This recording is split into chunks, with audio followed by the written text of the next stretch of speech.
Ayan, ilalantad na daw si Mary Grace Piatos na itong kampo ni Sara Duterte. Mabaka, wag ka ng, di ba, itong mga ito. Ang tagal-tagal nakapag-isip daw ng script itong kampo ni Sara Duterte. Ay kung noon sinabi mo na kung sino yung mga yan.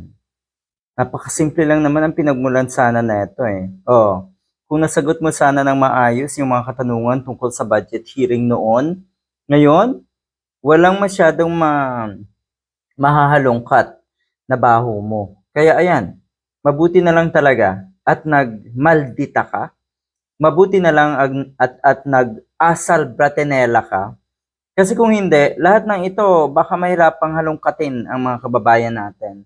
Ang mga grupo na ngayon ay sumisikap na halongkatin ang lahat ng baho nyo at lahat ng yan ay may ebidensya.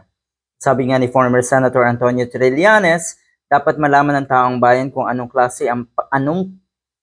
klaseng pagkatao meron ang mga Duterte, lalo na po itong si Sara Duterte.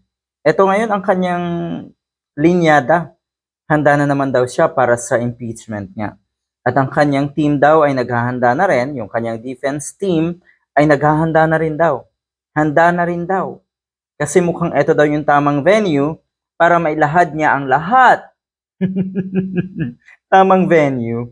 Pero anong ginawa niyo? 'Di ba? Nagpasaklolo kayo sa Supreme Court.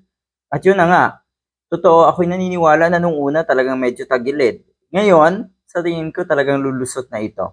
Talagang haharap na sa hustisya etong si Sara Duterte. Sa dami daw noong mga pangalan na isinangkot niya. Talaga, di ba, sa haba nga naman kasi ng pag-aantay ng taong bayan, ay nakapag-prepare ng speech etong mga ito.